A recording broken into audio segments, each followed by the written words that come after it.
Boa parte das causas que fazem uma pessoa nascer com uma deficiência física são conhecidas. Complicações na hora do parto, doenças contagiosas durante a gravidez, problemas genéticos e remédios com fortes efeitos colaterais estão entre elas. Algumas causas podem ser evitadas, outras não.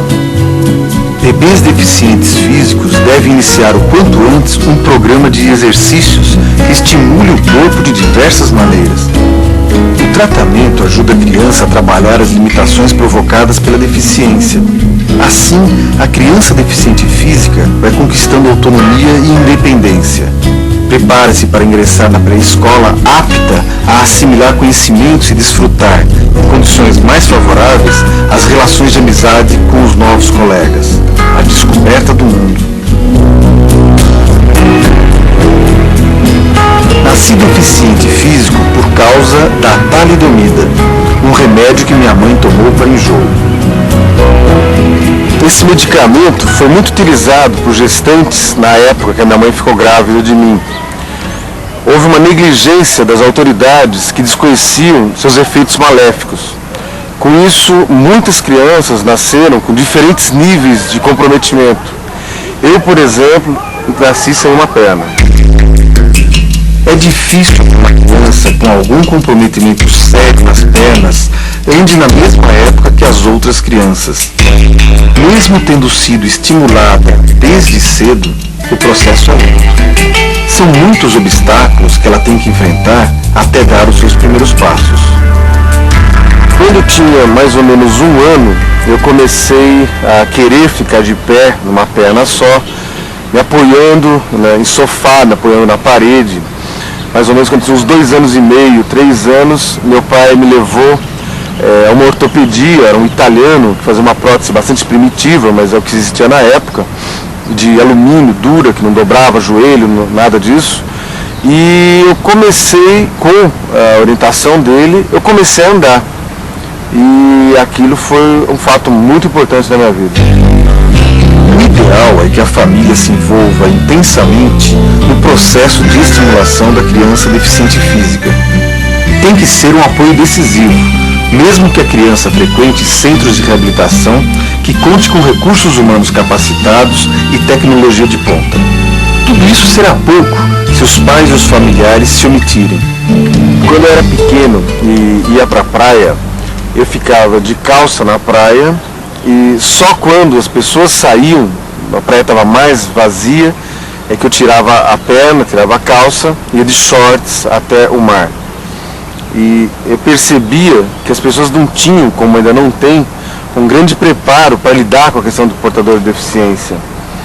Eu percebi que as pessoas deixavam de perguntar coisas para mim, de abordar sobre essas questões comigo, por absoluta falta de preparo. O uso de aparelhos por crianças deficientes provoca uma reação de estranhamento nas pessoas que se aproximam delas. É delicado trabalhar esse estranhamento, porque a criança deficiente fica muito sensível às reações das pessoas. Você tem as suas dificuldades, então vamos lidar com ela. E não deixar que isso derrube ela, né? Ela percebendo e não negando a deficiência dela. Muitos pais negam que esta criança porte a deficiência e inconscientemente traduzem e fazem a vida dessa criança uma forma de fantasia. Porque o que nos afasta, muitas vezes, do portador de deficiência, além do medo, além da cultura, é o afeto, o amor. Parece que o nosso amor não se estende também, assim, tão próximo dessas pessoas que necessitam e também têm amor para trocar. Os aparelhos são necessários, pois ajudam muito a criança deficiente física. Eles podem ser sofisticados quando se dispõe de recursos para isso, ou adaptados quando a falta de recursos é substituída pela criatividade e inventividade. O primeiro aparelho da Thaís foi a goteira, com 8 meses, né? Foi muito importante para mim por causa do alongamento, que a gente faz o alongamento e metade da parte quem mantém é a goteira, né? Para não atrofiar o pezinho. Com esse aparelho, ela já ia da sala para a cozinha, para o quarto, ela brincava com as outras crianças. O sling era um elástico, né, que amarrava no pé e torcia para dar um movimento de abertura no pé. Ela usou durante um bom tempo, uns 2, 3 anos ela usou aquilo, e a goteira também usou um bom período, ajudou bastante. A única preocupação realmente que nós temos é em tentar dar condições para que ela consiga viver sozinha. Já nos primeiros anos da fase escolar, a criança precisa encontrar na escola o apoio necessário para que possa se incluir e se integrar. Mas isso, na maioria das vezes, não acontece. É um ciclo vicioso difícil de ser quebrado. As professoras ficam inseguras, pois nunca trabalharam com uma criança com deficiência física na classe. E porque se recusam a conhecer, tudo fica como está.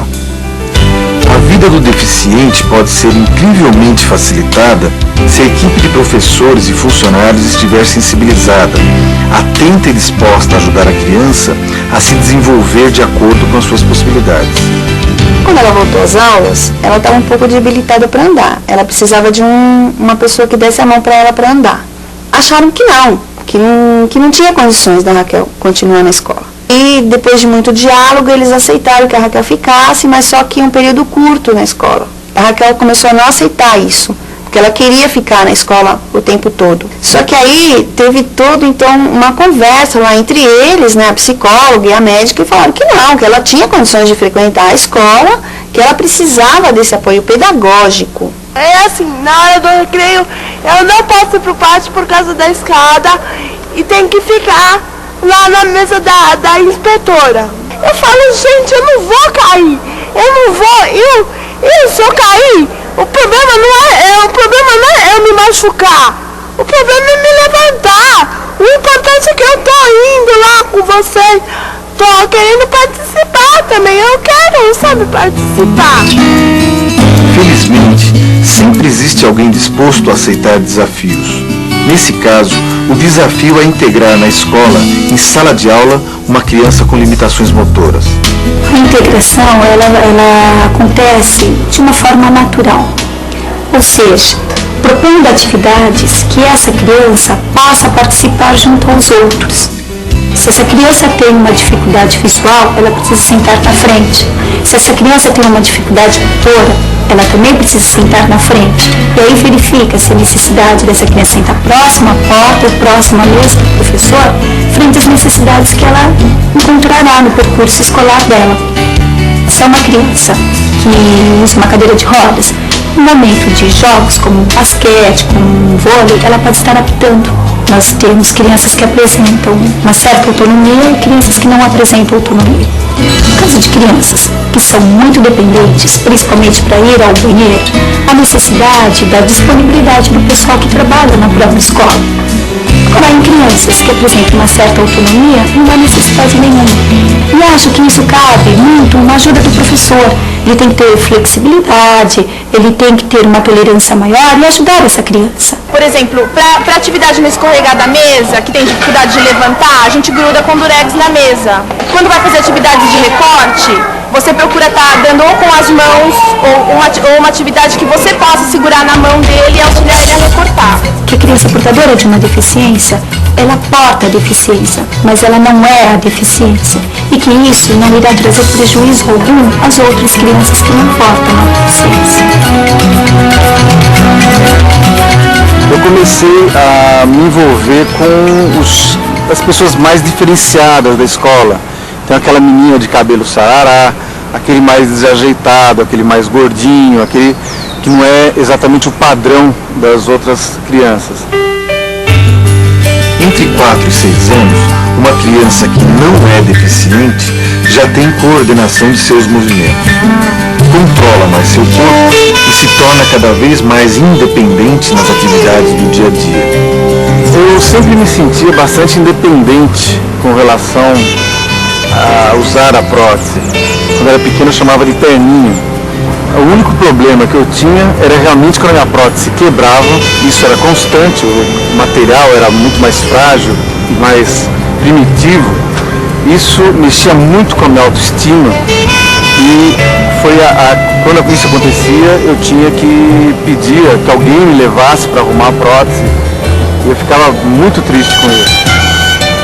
A outra coisa era a dificuldade, em termos de precisar de alguém, era para pôr sapato. Porque essas próteses, os pés das próteses eram feitos conforme o tamanho do sapato. E às vezes eram muito justos e eu não tinha nem força para calçá-lo. Tinha muita vontade de conviver com as outras crianças da mesma maneira que elas faziam tudo que elas faziam. E aí eu quebrava também muita prótese, porque eu tentava correr junto com elas. E às vezes elas, como crianças, às vezes tem essa maldade inocente, saíam correndo e me deixavam sem conseguir acompanhá-las. Há pessoas portadoras de deficiência cujo comprometimento do cérebro afeta também a linguagem. A criança portadora de uma deficiência física não necessariamente vai ter um comprometimento intelectual. Muitas vezes ela apresenta uma fala rudimentar baseada em gestos, gritos, choros, tentativa de agarrar, tocar o interlocutor por uma impossibilidade motora de desenvolver a fala. Qualquer que seja o grau de comprometimento desta criança, é necessário convívio social, principalmente escolar, onde ela não vai ter mais a proteção familiar e ela tem que desenvolver sua comunicação por ela própria, tendo cada vez mais meios de estar expressando suas emoções, ideias e seus pensamentos. Porque nós não codificamos o que eles querem expressar. Muitas vezes eles querem dizer uma palavra e sai um som gutural. Só que nós não codificamos isto, então nós passamos a não entender. Nós vamos querer que eles se expressem de uma forma como nós nos expressamos, e isso é muito difícil.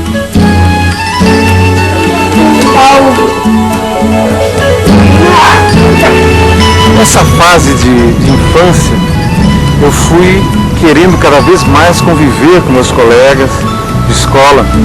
E eu fui tentando cada vez mais me relacionar melhor com eles. Mas algumas coisas pesavam muito. Por exemplo, quando me chamavam de aleijado, ou palavras pejorativas da minha deficiência. E em contrapeso a isso, eu comecei a sentir a ajuda de algumas pessoas, particularmente de uma professora, amiga da minha mãe, que insistiu comigo que eu poderia andar de bicicleta. Quando ela acreditou que eu pudesse andar de bicicleta, e eu também acreditei, eu passei a andar de bicicleta mesmo tendo uma perna mecânica. É importante que a professora, os funcionários, as pessoas tratem a deficiência como algo normal. Não procure esconder a deficiência, porque vai estar escondendo também o deficiente. E é importante que ele conviva, que ele supere esses preconceitos existentes e ele se aceite, porque à medida que ele se aceitar bem, ele vai ser aceito pelo grupo e aí sim vai se desenvolver melhor. Cabeça, olho, nariz. Na sala de aula, a professora descobria novas maneiras que me ajudavam a cumprir minhas tarefas. Eu estava feliz de poder conviver com as outras crianças. Como seria se eu tivesse me escondido em casa até hoje? Talvez eu me tornasse uma pessoa muito apática, amargurada, triste, sem iniciativa. Eu descobri que eu gostava muito que aprender e que viver. Eu gostava de conviver com essas crianças. Descobri que, para mim, a vida estava apenas começando.